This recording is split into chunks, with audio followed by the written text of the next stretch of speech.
ಕಡೆ ಸಂತೋಷ. ಎಲ್ಲಿ ನೋಡಿದ್ರು ಡಾಕ್ಟರ್ ರಾಜ್ಕುಮಾರ್. ನಾವು ಹುಟ್ಟಿದಾಗ ನಾವು ಜಾಲಿ. ರಾಜ್ಕುಮಾರ್ ಸರ್ ಸಿನಿಮಾ ಯಾವತ್ತು ಮುಹೂರ್ತ ಆಗುತ್ತೆ ಅಂತ ಕಾಯ್ತಾ ಇದ್ವಿ ಗವಿಪುರಂ ಗುಟ್ಟಳ್ಳಿ ಜನ. ನಾವು ಯಾವಾಗ ಮುಹೂರ್ತ ಮಾಡ್ತಾರೆ ಅನ್ನೋದಲ್ಲ ಇಂಪಾರ್ಟೆಂಟು, ಯಾವತ್ತು ರಿಲೀಸ್ ಆಗುತ್ತೆ. ಹಬ್ಬ ಡಾಕ್ಟರ್ ರಾಜ್ಕುಮಾರ್ಗೆ ಇದು ನಾವು ಮಾಡ್ತಾ ಇದ್ವಿ. ಹಬ್ಬ ಅಂದ್ರೆ ಹಬ್ಬ. ಡಾಕ್ಟರ್ ರಾಜ್ಕುಮಾರ್ ಸಾರ್ದು ಹಾಡುಗಳು ಹೇಗಿರುತ್ತೆ ಅವರು ವಾಯ್ಸಲ್ಲಿ ಅಂತ ಕೇಳ್ಕೊಳ್ಳೋದು ನಮ್ಮ ಸಂತೋಷ. ಕ್ಯಾಸೆಟ್ ಅಂಗಡಿ ಇಡೀ ಗುಟ್ಟಲ್ಲಿ ಚಾಮರಾಜಪೇಟೆ ಎಲ್ಲ ಕಡೆ ಹುಡುಕ್ಬಿಡ್ತಾ ಇದ್ವಿ. ಯಾವಾಗ ಬರುತ್ತೆ ಸಾರ್ದ ಕ್ಯಾಸೆಟ್ಟು, ಅವರ ಹಾಡುಗಳು ಹೇಗಿರುತ್ತೆ, ಅವರ ವಾಯ್ಸ್ ಯಾವ ಥರ ಹಾಡ್ತಾರೆ ಅವರು ಅಂತ. ಸೊ ನಮ್ಮ ಕಾಲದಲ್ಲಿ ನಾವು ನೋಡಿದ್ದೆ ಒಂದೇ, ಒಬ್ಬ ನಾಯಕರಾಗಿ ಕಲಾವಿದರಾಗಿ ನಮ್ಮ ಭಾಷೆ, ನಮ್ಮ ಸಂಸ್ಕೃತಿ, ನಮ್ಮ ನೆಲ, ಈ ಜಲ, ಅದಕ್ಕೋಸ್ಕರ ದುಡ್ದಂಥ ಒಬ್ಬರೇ ಒಬ್ಬರು ನಾಯಕರಂದರೆ ನಮ್ಮ ಕಲಾವಿದರಾಗಿ ಡಾಕ್ಟರ್ ರಾಜ್ಕುಮಾರ್ ಸರ್.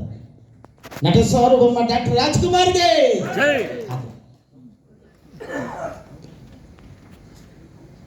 ಇನ್ನು ಒಂದೇ ಒಂದು ಪಾಯಿಂಟ್ ಹೇಳ್ಬಿಡ್ತೀನಿ, ತುಂಬ ಇಂಪಾರ್ಟೆಂಟ್ ಅಂದರೆ ರಾಜ್ಕುಮಾರ್ ಸರ್ ಹಾಡುಗಳು ಅಂದರೆ ಹಬ್ಬ ಹರಿದಿನಗಳು, ಯಾವುದೇ ಹಬ್ಬ ಬರಲಿ, ರಾಜ್ಯೋತ್ಸವ ಬರಲಿ, ಗಣೇಶ ಬರಲಿ, ಇನ್ನೇನೇ ಬಂದರೂ ಕೂಡ ಎಲ್ಲಿ ನೀವು ಹೋಗಿ ಬರೀ ಡಾಕ್ಟರ್ ರಾಜ್ಕುಮಾರ್ ಅವ್ರ ಭಕ್ತಿ ಗೀತೆಗಳು, ಯಾವ ದೇವಸ್ಥಾನಕ್ಕೆ ಹೋಗಿ ಎಲ್ಲಿ ಹೋಗಿ ಅವರ ಹಾಡುಗಳು. ನಾವು ಆರ್ಕೆಸ್ಟ್ರಾದವರು, ನಾವು ಬದುಕಿದ್ದೀವಿ ಸಾರ್ ಹಾಡು ಹೇಳ್ಕೊಂಡು. ಡಾಕ್ಟರ್ ರಾಜ್ಕುಮಾರ್ ಅವರ ಹಾಡುಗಳನ್ನ ವಾದ್ಯಗೋಷ್ಠಿಗಳಲ್ಲಿ ಹೇಳಿಕೊಂಡು ಬದುಕಿದ್ದೀವಿ, ಅವರ ಹಾಡುಗಳನ್ನ ಹೇಳ್ಕೊಂಡು ಊಟ ಮಾಡ್ತಾ ಇದ್ದೀವಿ. ಇವತ್ತು ನಮ್ಮ ಕಲಾವಿದರು, ಎಷ್ಟು ಕಲಾವಿದರು, ಸಂಗೀತಗಾರರು, ವಾದ್ಯಗೋಷ್ಠಿಯವರು, ಬ್ಯಾಂಡ್ ಸೆಟ್ನವರು, ಗೀತ ಯಾರೇ ತಗೊಳ್ಳಿ, ಡಾಕ್ಟರ್ ರಾಜ್ಕುಮಾರ್ ಅವ್ರ ಥರ ಇನ್ನೂ ಅವರ ನೆನಪಲ್ಲಿ ಅವರ ಹಾಡುಗಳನ್ನ ಹೇಳ್ಕೊಂಡು ಎಷ್ಟೋ ಜನ ಡಾಕ್ಟರ್ ರಾಜ್ಕುಮಾರ್ ಸರ್ ವಾಯ್ಸಲ್ಲಿ ಹಾಡಿ ಬದುಕ್ತಾ ಇದ್ದಾರೆ. ಎಷ್ಟೋ ಕಲಾವಿದರು ಡಾಕ್ಟರ್ ರಾಜ್ಕುಮಾರ್ ಸರ್ ಅವರ ಮೀಸೆ ಇಟ್ಕೊಂಡು ಅವರ ತದ್ರೂಪಿ ಅಂತ ಹೇಳ್ಕೊಂಡು ಇವತ್ತಿಗೂ ಬದುಕ್ತಾ ಇದ್ದಾರೆ. ಇದಕ್ಕೆಲ್ಲ ಚಪ್ಪಲೆ ಬರಬೇಕು. ಅವ್ರನ್ನ ಹೆಂಗ್ ಸರ್ ಮರೆಯಕ್ಕೆ ಸಾಧ್ಯ ನಾವು? ಡಾಕ್ಟರ್ ರಾಜ್ಕುಮಾರ್ ಸರ್ ಅವ್ರನ್ನ ಮೈನ ಮುಟ್ಟಕ್ಕೆ ಒಂಥರ ಸಂತೋಷ ನಮಗೆ, ಒಂಥರ ಸ್ಮೂತು. ಹಿಂಗೆ ಮುಟ್ಟಿದ್ರೆ ಬೆಣ್ಣೆ ಮುಟ್ದಂಗೆ ಆಗೋದು ಸಾರ್ ಮೈ ಮುಟ್ಟದ್ನ.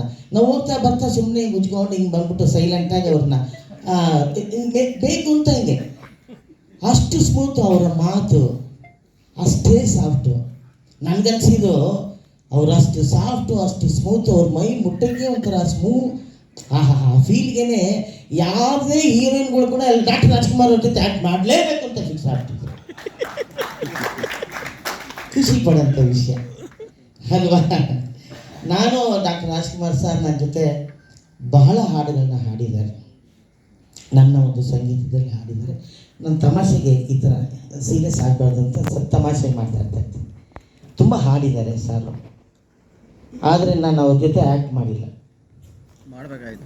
ಆ ಕೊರಗು ವ್ಯಥೆ ಇದೆ. ಯಾಕೆಂದರೆ ಸಾರು ಆ ಟೈಮಲ್ಲಿ ನಾನು ಇನ್ನೂ ಆ್ಯಕ್ಟ್ ಮಾಡೋಕ್ಕೆ ಬಂದಿರಲಿಲ್ಲ. ಆದರೆ ಮ್ಯೂಸಿಕ್ ಡೈರೆಕ್ಟ್ರಾಗಿ ಅವ್ರಿಗೆ ಬಹಳ ಚೆನ್ನಾಗಿ ಗೊತ್ತು.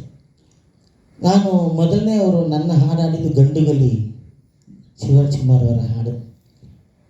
ಆ ಹಾಡು ಹಾಡಿದಾಗ ಅವರ ಪ್ರಾಣ ಪಕ್ಷಿ ಇನ್ನೊಂದಿದೆ ಸರ್, ಅದನ್ನು ಇವತ್ತು ನಾವು ನೆನೆಸ್ಕೊಳ್ಳೇಬೇಕು.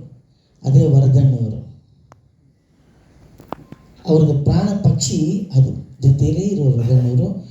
ನಾನು ಹೆಂಗೆ ಅಂದರೆ ಅವಾಗಿಂದ ಸ್ವಲ್ಪ ಹುಡುಗಾಟನೇ ಈ ಥರನೇ.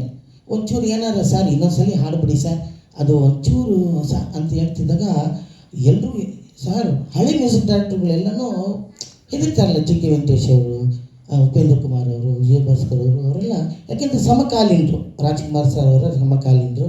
ಅದರಿಂದ ಅವ್ರು ಹೇಳಿ ಮಾಡಿಸೋರು. ಅದಾದಮೇಲೆ ನಾವೆಲ್ಲ ಬಂದ್ರಲ್ಲ, ರಾಜ್ಕುಮಾರ್ ಸರ್ನ ನೋಡ್ದನ್ನೇ ಹೆದರಿಕೆ. ನಮ್ಮ ಮನೋಹರ್ ಅಂತೂ ಆ ಬಟನ್ ಒಂದು ಟಾಕ್ ಬ್ಯಾಕ್ ಬಟನ್ ಒತ್ತಕ್ಕೆ ಕೈ ಇಲ್ಲಿ ನಡುವುದು, ಬಟನ್ ಮೇಲೆ ಹೋಗ್ತಾ ಇರಲಿಲ್ಲ ರಾಜ್ಕುಮಾರ್ ಅವ್ರು ಆಡ್ತಾ ಇರ್ಬೇಕಂದ್ರೆ. ನಾನು ಏನು ಅಂತ ಹೇಳಿದ್ರೆ ಸ್ವಲ್ಪ ಚಿಕ್ಕವನಲ್ಲ, ಅದಕ್ಕೆ ಸ್ವಲ್ಪ ಸರ್ ಜಾಲಿಯಾಗಿ ಸರ್ ಇನ್ನೊಂದ್ಸಲಿ ಹಾಡಿ ಸರ್ ಅಂತ ಅವ್ರಿಗೆ ತುಂಬ ಸಂತೋಷ ಆಯ್ತದು. ಅವಾಗ ಬಂದು ವರದಣ್ಣವರು ನನ್ನ ಕರೆದು ನೋಡಪ್ಪ, ನೀವು ಧೈರ್ಯವಾಗಿ ಹೇಳ್ತೀರಾ, ಅನ್ನೋರಿಗೆ ಧೈರ್ಯವಾಗಿ ಹೇಳೋರೇ ಯಾರೂ ಇಲ್ಲ, ನೀನು ಒಂದು ಕೆಲಸ ಮಾಡು, ಫ್ರೀ ಇದ್ದಾಗೆಲ್ಲ ಸಾರು ಸುಮಾರು ಭಕ್ತಿಗೀತೆಗಳು, ಈ ಭಾವಗೀತೆಗಳು ಬೇರೆ ಪ್ರೊಡಕ್ಷನಲ್ಲಿ ಸುಮಾರು ಹಾಡಿದ್ದಾರೆ. ಆ ಥರ ಎಲ್ಲ ಹೋದಾಗ ನೀವು ಜೊತೆಲಿ ಬನ್ನಿ ಒಂಚೂರು. ಯಾಕಂದರೆ ಚಾಮುಂಡೇಶ್ವರಿ ಸ್ಟುಡಿಯೋ ಇಲ್ಲಿ ಕನ್ಸೋಲ್ ಇದ್ದರೆ ಅವ್ರು ಹಾಡ್ತಾ ಇದ್ದಿದ್ದು ಅಲ್ಲಿ ಮೂಲೆಯಲ್ಲಿ. ಪ್ರತಿಯೊಂದು ಸರ್ತಿನೂ ರಾಜ್ಕುಮಾರ್ ಸರ್ ಹಾಡ್ಬಿಟ್ಟು ಒಳಗೆ ಬಂದು ಅವರೇ ಕೇಳಿ ಇದು ಇನ್ನೊಂದ್ಸಲಿ ಹಾಡ್ತೀನಿ ಅಂತ ಅವ್ರು ಹೇಳ್ಬಿಟ್ಟು ಹೋಗಿ ಮತ್ತೆ ಹಾಡಬೇಕಾಗಿತ್ತು.